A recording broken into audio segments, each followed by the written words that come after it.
Hey guys, so today is October 27th, 2021, and today I'm going to go over what got done yesterday and what my goals are for today.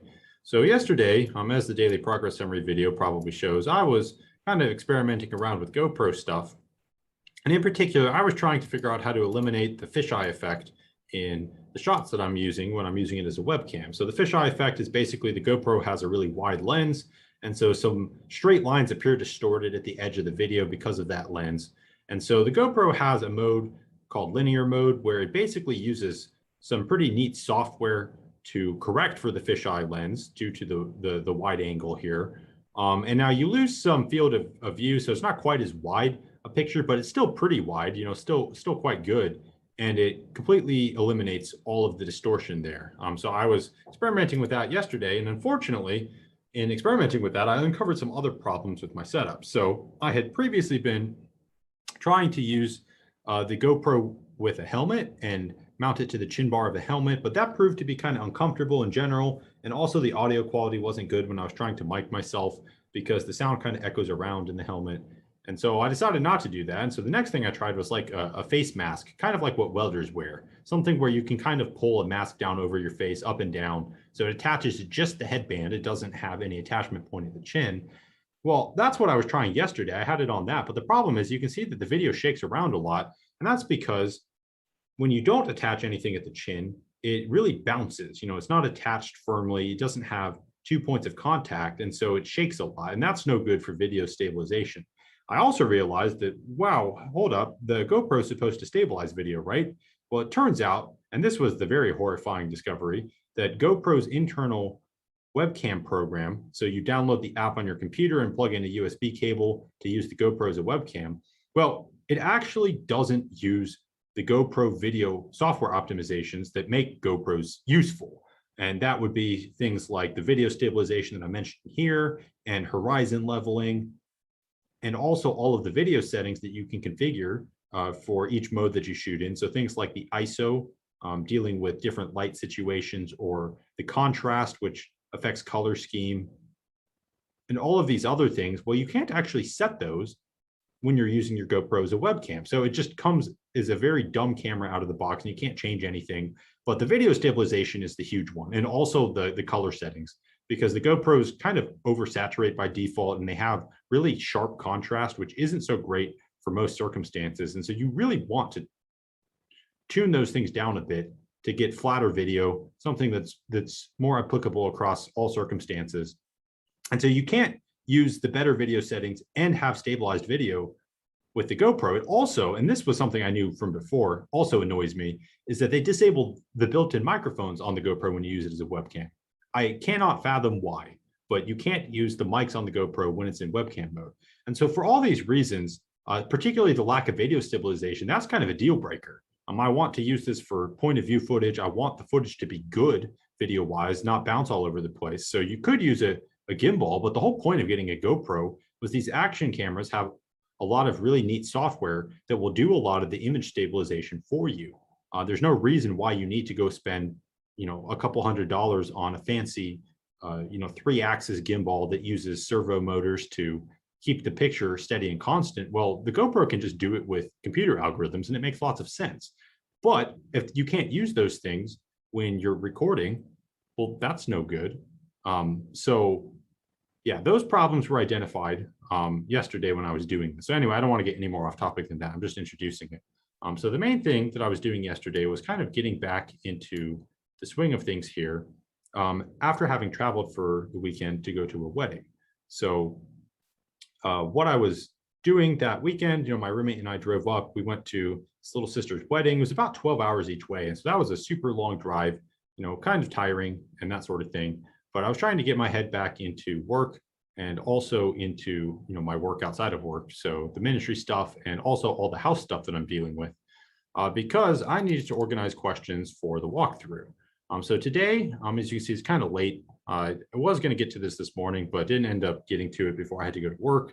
Well, I had the home inspection today. So we had a home inspector go through the house, which is really close to being completed. I also went through with the builder superintendent and another guy from the builder and my real estate agent. And we went through so-called blue taping We found any visual imperfections in the paint and other things like that in the house, and walked through the whole thing. I got to see all the things in progress. Also asked a bunch of questions. The other main thing I did, and this took me a long time because I had a lot of scratched down notes here, was I used voice recognition on my phone to get all this typed up.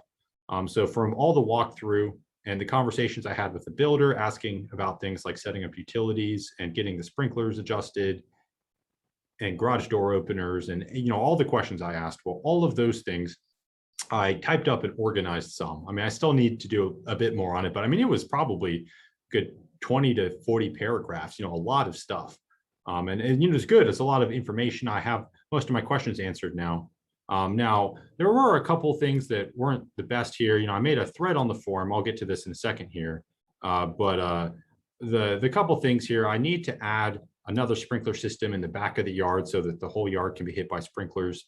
I also am going to have to pay to get some of the Ethernet runs in the house adapted so that they actually have connectors rather than just being covered by flat plates, which is what the default is for whatever reason. That's completely unfathomable to me. So those are the only two things kind of identified here in the walkthrough today that I wasn't the most happy about. But I mean, none of them are deal breakers. I'm going to have to spend a little more money to get the Ethernet set up and also to install separate irrigation systems so that the whole yard can be covered. So this home stuff was what took up most of my day. I also bought storage containers at Home Depot today. Went and got a whole bunch of 20-liter bins, like 14 of them actually. And so they were pretty cheap, only about twice as expensive as cardboard boxes of the same size. And so the reason for this is, well, I'll be able to use those bins for decades probably, versus just using the boxes once or maybe having them fall apart or have to deal with them and have to deal with tape and all that. So I will also use these just to store stuff once we get into the house. And so that was another thing I did. And then the other thing I did was some of those problems I mentioned with the GoPro. So the not being able to use video stabilization, not being able to use the GoPro's mic, not being able to use video settings on the GoPro when you're using it with GoPro's kind of subpar application on the computer to hook it up to the camera. Well, turns out that there is a way to get around this. I placed an Amazon order earlier today where I'm getting this thing here, which is basically a real-time video card converter. So it takes in an HDMI signal and turns that into a video input for the computer. And so it turns out that you can buy this case thing, this accessory for the GoPro. I have a Hero 9 right now.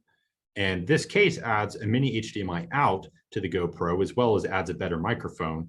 But you can take the mini HDMI out, convert it to HDMI here with this cable, turn it into this cam link thing here, which takes in that HDMI signal, turns it into video input for the computer, like a webcam basically. And running all of these things here, it turns out that it solves all the problems that I mentioned with the GoPro before. So you have audio on it. You have all of the fancy software stuff that the action cameras do. So video stabilization and horizon leveling and all of the other magic that gets worked. Also eliminating the fisheye effect there. I think you can do that with the webcam software, but GoPro's webcam software is really not, I'm not impressed with it. I don't like it at all. And so the problem with all this is, well, this is kind of expensive. I have to order this thing, which is like $80, and this thing, which is over 100, just to get the GoPro to have stabilized video with good video quality and a mic that gets picked up. So my goal is, I'm spending even more money here. I really want it to all work. But I had to do a bunch of research to get myself there to fix all those problems. But I think once everything's in place and I can use the GoPro seamlessly, transition between shooting that point of view footage and transitioning to slides just by sharing my screen here on the Zoom recording, I think it will make for some really awesome content, and I won't have to edit anything either. That's the big thing here. I could take GoPro cuts separately on the GoPro and then splice them into video using video editing, but that's very time consuming. And if I just do this and pause between things, I can cut out the silence automatically with the command line tools I use, and then it costs me no time whatsoever. So I'm pretty hyped about it, honestly. I really want it to work. That's why I bought these things. But that's something else I did today, or that was a goal for today. And the last thing here is the forum that we've had for our ministry here, the community forum. Well, it's been kind of quiet, and I think that's just because people are really busy. It's also, we've had a lot of formal threads on here, and maybe people aren't so comfortable, opening stuff if it doesn't seem like it's some sort of deep theological discussion or whatever. So I opened a thread that should just be hopefully just kind of casual conversation, kind of like a chat. We do have a WhatsApp group, but kind of like that, but just on the forum. So I posted some stuff in there. I talked about the house. I talked about us going up to the wedding. I also talked about the GoPros here. Most of the stuff I just complained about there. And that's just opening up this thread. So hopefully we can get a little bit more activity on the forum here. We have maybe above 30 people registered, but not very much activity. And I would like to change that so that when we keep inviting new people, we have kind of a welcoming community that's active and vibrant, so people can feel plugged in and involved. And so we've had some stuff here on the WhatsApp group and the Zoom calls we have on our community, but that's not the entire community. So we'll see. I'm hoping, I have high aspirations here for the activity here, that just so we can be more welcoming for people in the community. It can be a better resource and things like that. So I guess I forgot to show this. This is the type up thing. Like I said, I used voice recognition to get all this on my phone here earlier today. So a good lot of material here, typing stuff up from the home inspection and the walkthrough. And so I'll clean all this up. I got all of the to-dos I kind of need to out of it for the closing on Monday. But this was what took me a long time today. So I think that's going to be it for today. It was pretty busy today. Tomorrow, hopefully I'll have a little bit more time to get back to ministry stuff, and maybe make a video. We'll see. But definitely still going to be tied up with housing stuff. I've got to wire the money for closing on Friday, and then actually go through the final inspection on Monday and then have closing. So once all the house stuff is there, I'm also going to have to buy a refrigerator, set up the sprinklers. Like I mentioned, that additional thing I'm going to have to do, get the internet set up, get all the utilities set up, then move all the stuff. I'll be very busy here for a couple of weeks, but getting all that set up was kind of the scaffolding that I did today. So with all that, I will talk to everyone again tomorrow.